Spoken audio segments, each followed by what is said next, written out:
nari mfite ishyaka ryo gushaka ijuru ngo ndibone numve ndifite ntekanye, mbe ndiho ntekanye, numve mfite ihumure, mfite ibyiringiro ko nzabana n'Imana nimva mu mubiri.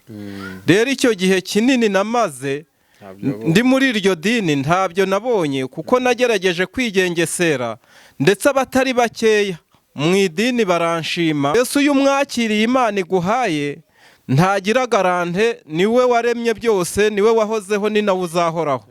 Rero kuba nawe umwizeye ubuhawe kubaho, ukaba umuvandimwe we, ukaba ubaye umwe n'Imana. Nta muntu rero ujya urimbura umwana we. Yafashe Nyagasani Yezu Kristo, umwana wayo w'ikinege, imwohereza mu isi kugira ngo aze ahinduke icyaha ku bwanjye, kuko Imana yari yavuze ko amaraso atavuye hatariho kubabarirwa ibyaha. Bituma rero yemera yuko nihaboneka urajya mu ruhande rw'abantu agahanirwa ibyaha by'abantu, ko Imana iratanga imbabazi amennye amaraso.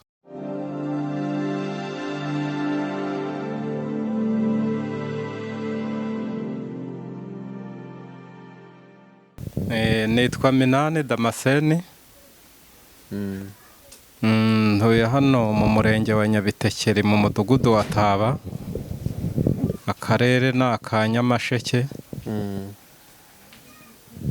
Namenye neza uburyo Imana yatabaye abari mu isi ikoresheje umwana wayo, nza kumenya ko mu bo yatabaye nanjye ndimo, ariko narabanje kuba ndi mu butamenya kuko navukiye mu buhumyi nyine, hakurikijwe uburyo navutse ndi umunyacyaha, mvuka nk'uko abantu bose bavuka, ariko nsanga ababyeyi banjye baba mu idini ya Eglise Neopestolike. Aho ngaho bambwira ko nanahabatirijwe ndi umwana ariko ntabizi.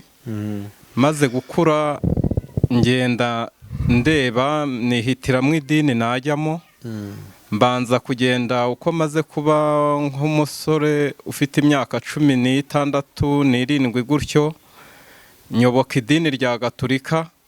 Ariko ngeze muri Gatolika ntabwo ninjiyemo burundu, najyagayo kurya abasore bajya nko kwishakira abakobwa. Bigeze aho nza kumva numva ariko mu mutima wanjye habonetsemo ikintu cy'ubwoba, numvise ko hari umuriro w'iteka uzabaho ukarya abanyabyaha. Bituma numva ngize ikibazo cyane, nshaka uburyo nawukira. Nari mfite bashiki banjye babaga mu idini y'Abapantikoti, bakajya bambwira yuko nkwiriye kuza nkihana, nkava mu byaha, nkaza nkajya aho Imana ivuga iri, niko babivugaga, nubwo nyine ari ntayihari. Ariko icyo gihe nabiyobotse nibwira yuko ari Imana ivuga nsanze njyewe. Maze kugerayo ahubwo narushijeho kujya nagira ubwoba bwinshi bwo kurimbuka, kuko nagezeyo bambwira kwatura ibyaha, mbivuga mu mazina ibyo ngerageza kwibuka. Ngeze aho ndavuga nti n'ibindi ntibuka nabyo Imana ibimbabarire. Bahera ko bambwira rero uti noneho ubwo biri kugusaba kujya mu gitabo cy'abigira umubatizo. Bambwira kwigira umubatizo ariko akaba ari ikinyoma, kuko naje kumenya ko ijambo ry'Imana rivuga ko uwizeye ahubwo abatizwa. Ariko ngewe icyo gihe bampangitse ibyo ngibyo, mbyakira gutyo ndawigira, njya no kubazwa. Maze kubazwa bambaza ibyo bagerageje kunyigisha, ngerageza kuvuga bike muri byo, barambwira ngo natsinze. Numva ndishimye. Noneho ndaho mu idini bamwe barababaza batese abamutangira ubuhamya ko akwiye kubatizwa ni bande. Abatari bakeya bashyira hejuru, kuko bari banyishimiye. Rero nanjye numva meze nk'unezerewe byako kanya, kuko mbonye ko bantangiye ubuhamya, kuko banatubwiraga ngo ikiboshywe mu isi no mu ijuru kiba kiboshye. Ariko bikaba biri mu ijambo ry'Imana, ariko simenye ababoha ari bande n'ababohora ari bande. Rero mfa kwakira gutyo kuko nibyo nari nzi nyine.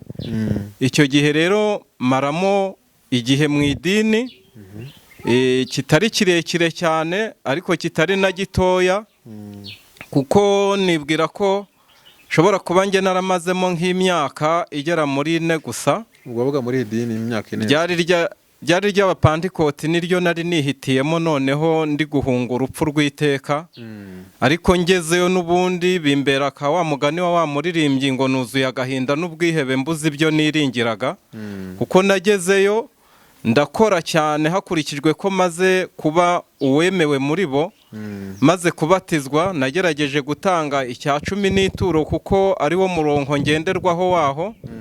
n'igihe nagize amafaranga ndya y'amaturo cyangwa icya 10, nkagerageza ubutaha kuzasa n'ukubyemo ngo ndebe ko nakishyura Imana, kuko numvaga umutima uhise ko undega cyane yuko ntashoboye gutanga icya 10 uko bikwiriye. rero nkavuga nti reka nishyure Imana nse n'udubuyeho ndenzeho kugira ngo izambone neza. ariko n'ubundi ntibyigeze bimpa amahoro mu mutima, ko nageze n'igihe ninjira mu masengesho n'undi musore umwe twari dufatanije. icyo gihe nari nkiri umusore, noneho dufatanya n'undi musore gukora uburyo bwo gusenga, noneho nkajya nanayiriza ubusa, noneho tugafata umwanya wihariye tuvuga ko twebwe turaba turi ku ruhande kurenza abandi, tumere nk'abihaye Imana kurushaho. rero niko narushagaho ahubwo kugira ubwoba, kuko nibazaga uburyo umuntu yaba intungane ari mu isi, kuko numvaga ko umuziranenge ari buzabona Imana. rero aho ngaho niho hamberaga ikibazo, kuko nageragezaga kwigengesera no kugira ibyo ntanga kutwo nari mfite, n'ubundi nkajya numva ntago nabonye ubutungane, nkumva nta humure mfite mu mutima. noneho rero biba igihe kinini, ariko noneho hakurikijwe ko twari duturanye n'abantu bavuga ubutumwa bwiza babera, noneho nkajya numva ndi gushaka kubatega amatwi, ariko narabangaga cyane. naravugaga ntese abantu batemera ko hari undi muntu ukijijwe bakavuga ko aribo bakijijwe bonyine, aba bantu ninde wabegera? ariko bo bagahamya ko umuntu aba intungane ari mu isi acyambaye umubiri, kuko umuntu uvuye mu mubiri atari intungane atazanabona Imana.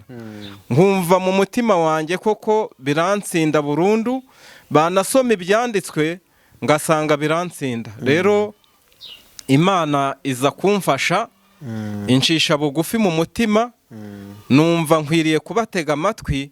ariko nsubiye inyuma ho gato, najyaga nkunda kwifashisha ikintu kijyanye no kuvuga ngo aho bariya bose bazajya, abantu buzuye urusengero ko mbona mu Gaturika haba huzuye, kuko duturanye narwo. ADPR nkabona harimo umubare mwinshi, bariya bose niko bazarimbuka. uwo naganiraga nawe ambwira ubutumwa bwiza, arambwira uti ntabwo Imana ijya ireba ubwinshi bw'abantu. ku isi ya Nowa yarokoye abantu 8 gusa, kuko aribo bari babashije kwemera ibyo yavuze. rero ntabwo Imana ireba ubwinshi bw'abantu, ahubwo yubahiriza ibyo yavuze. ubyemeye ibyo yavuze niwe ibasha kurokora. naho iby'ubwinshi byo ntubirebeho, n'abandi bazarimbuka nibatamenya inzira y'agakiza. rero bituma nanjye nca bugufi mu mutima, ndoroha cyane, ndegera ntega amatwi. wenda tutaragera aho ngaho ukuntu wabasha guhura n'abavuga ubutumwa bwiza, ndagira ngo dusubire inyuma ho gatoya, ahantu watubwiye ukuntu watanga icya 10 n'amaturo, ndetse rimwe na rimwe ukanasenga n'ayo masengesho. icyifuzo wari ufite nyirizina cyari ikihe kugira ngo usenge ukora ibyo bintu byose wakoraga? Nge icyifuzo nyamukuru, ubundi ninjiye muri ADPR ari ubugingo ndi gushaka, kuko bashiki banjye banteraga ubwoba yuko bo bafite Imana ivuga, yuko ahandi hantu hose ntacyo hamaze, kuko nta masezerano y'Imana bagira. rero maze kubiyoboka koko gutyo, nari mfite ishyaka ryo gushaka ijuru ngo ndibone, numve ndifite ntekanye, mbe ndiho ntekanye, numve mfite ihumure, mfite ibyiringiro ko nzabana n'Imana nimva mu mubiri.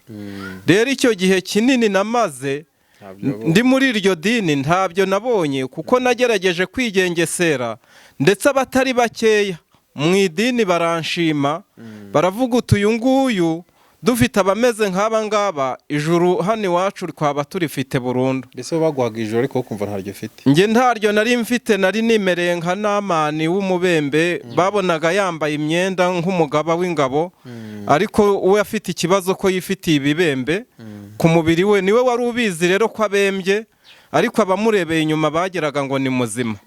Nanjye rero nuko wandebaga yaravugaga ati afite ingeso nziza aragerageza, muri twe wenda apfuye uyu Minani Damascene yajya mu ijuru uko byasa kose. ariko kumva ntabwo uri kujya. Ngiye nkumva siko bimeze kuko numvaga ntari intungane.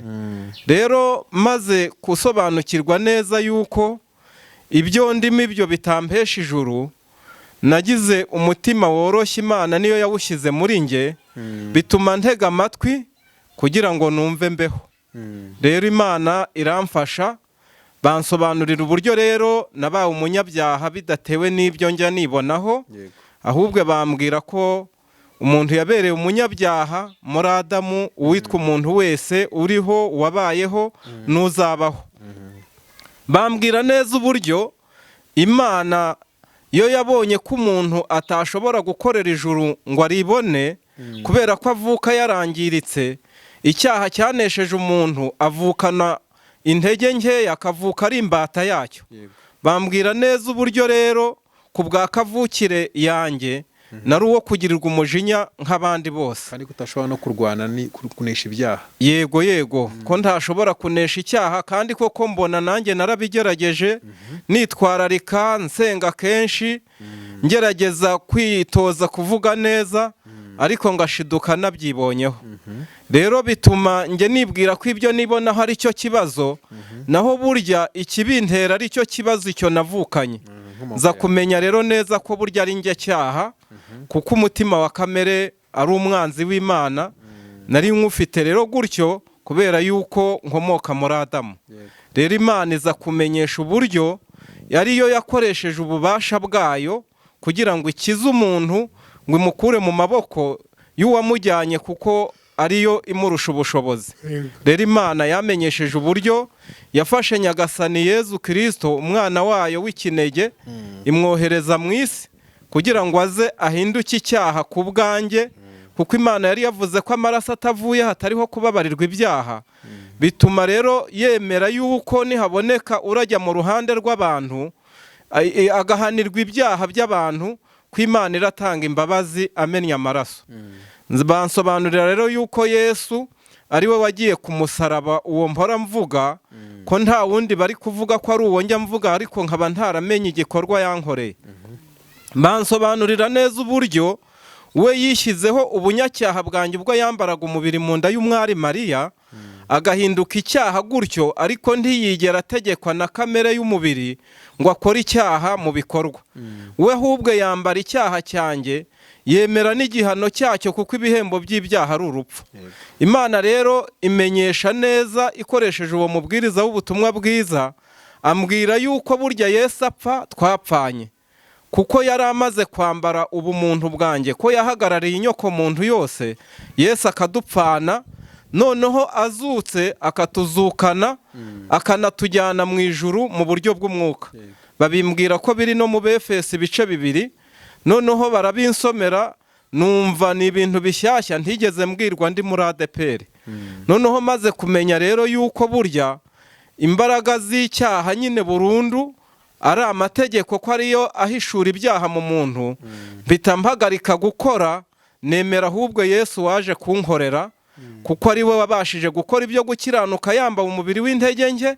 Noneho bamenyesha yuko burya nimwizera bwa butungane yakiranutse, aribwo ngewe ndi bubarweho. Urakoze. Wenda ntaguciye mu ijambo uvuze ngo uhagaritse gukora, ko kantu gukora ngo waraguhagaritse, ni biki wakoraga wumva wahagaritse, wasobanurira nk'abantu badukurikiye? Yego, ibyo nakoraga nibwira yuko Imana yabinyemereraho, harimo gutanga icya 10 neza nigengesereye, ngatanga ituro, nkagerageza gushaka uburyo mfasha abakene cyangwa se abapfakazi n'imfubyi, kuko nabyumvaga ko biri mu ijambo ry'Imana ko Imana inabikunda. Ariko sinamenya yuko abibyemeraho ari abantu yamaze kugira ibyaremwe bishya. Kajya mbikora rero n'ubundi mbikora ntanditse n'ubundi rero bikaba ari bibi, kuko Bibiliya ivuga ko ubwo igiti ari kibi n'imbuto nazo zitwa mbi. Rero ibyo byose maze gusobanurirwa ko nta na kimwe Imana yemera, ko ibikorwa byanjye byose ari umunuko, ibyo nagerageje gukiranuka ari ubushwambaga ari imbere yayo, bituma ntega amatwi neza, bimpesha kumva gukiranuka kuheshwa no kwizera Yezu Kristo, kuko ari we wakiranukiye Imana 100%, ntiyakosa itegeko na rimwe kugira ngo uko gukiranuka nkubarweho. Bampa iryo somo riri mu Baroma ibice 10 ku murongo waho w'8 n'uw'9. Ku mutima ari w'umuntu yizeza akabarwaho gukiranuka, yabyivugira n'akanwa akaba arakijijwe. Rero nanjye maze kumva iyo nkuru nziza y'agakiza, Mwuka Wera yemeje umutima wanjye kuko ariko kuri Imana yohereje mu isi ngo gukiza abayirimo, numva ndabyakiriye, numva mbonye ihumure, numva mbaye mu ijuru ndi no mu isi. Noneho njya kugenda nsobanukirwa neza ko impamvu Imana idahise inkura mu isi ari ukugira ngo nanjye ngumye mbibwira abandi ko batarabimenya nkanjye bari kurindagirira mu mwijima. Rero nkaba nshimira Imana ko ubu mfite ubugingo buhoraho, mpeshwa no kwizera Yesu butavuye mu bikorwa byanjye, nubwo nanone uko gukiranuka kwa Yesu kumbyarira no gukiranuka ko mu ngeso. Ubu ngenda n'ubundi nkiranukira Imana no mu mibereho, ariko atari byo nishingikirijeho ko binjyana mu ijuru, ahubwo ko nzajyanwa mu ijuru no gukiranuka kwa Yesu nabazweho. Uko gukiranuka ugenda ubona ari gukwiha, ni imbaraga zawe ukoresha cyangwa?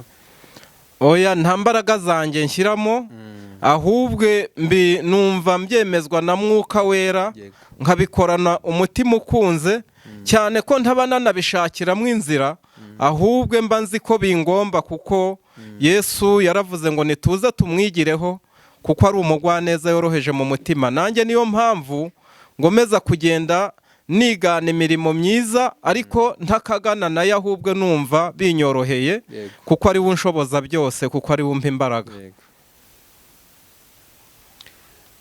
Wumva urukomeje utubwira cyane ukuntu nyine wabaye wijeje umutima wawe ugahabwa ubugingo buhoraho.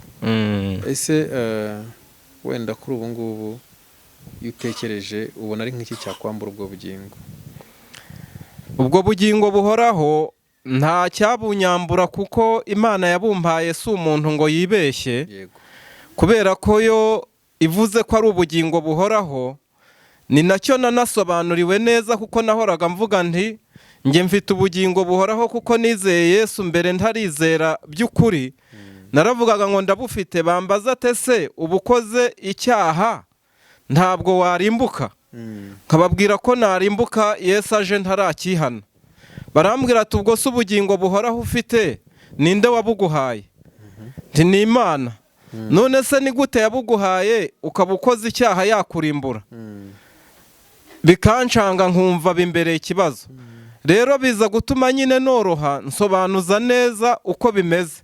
Barambwira ati rero ubwo si ubugingo buhoraho ufite, nubwo wabifashe gutyo mu mutwe, ariko ubugingo buhoraho ni Yesu. Yesu iyo umwakiriye Imana iguhaye ntagira garante, niwe waremye byose, niwe wahozeho, ni nawe uzahoraho. Rero kuba nawe umwizeye ubuhawe kubaho, ukaba umuvandimwe we, ukaba ubaye umwe n'Imana, nta muntu rero ujya urimbura umwana we. Rero numva ibyo bimpaye kuba igitsikamutima mu mutima wanjye, numva ndanezerewe, nejejwe nuko menye ko burya nta cyakuraho isano mfitanye n'Imana. Rero nkaba nyisingiza ko ubu ngubu ntagendana impungenge, ntabwo nkigenda mu modoka cyangwa se mu bwato. Hari uburyo bwenda kuzika cyangwa imodoka yajya gukora nk'impanuka, umuntu akavuga uti Mana weze ubugingo bwanjye ubutunganye unyakire. Oya, nzi ko yanyakiriye kuko yanyanditse rimwe, si umuntu ngo yibeshye, ntabwo bisubirwaho. Niyo mpamvu ubu ngubu nta kibazo mfitanye ndetse n'urupfu, numva akazi nikarangira yampaye izantumira nkagenda amahoro. Amen.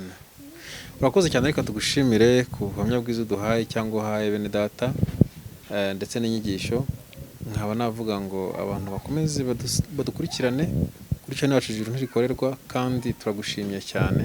Ibiganiro byacu nakagaruka. Urakoze. Amen.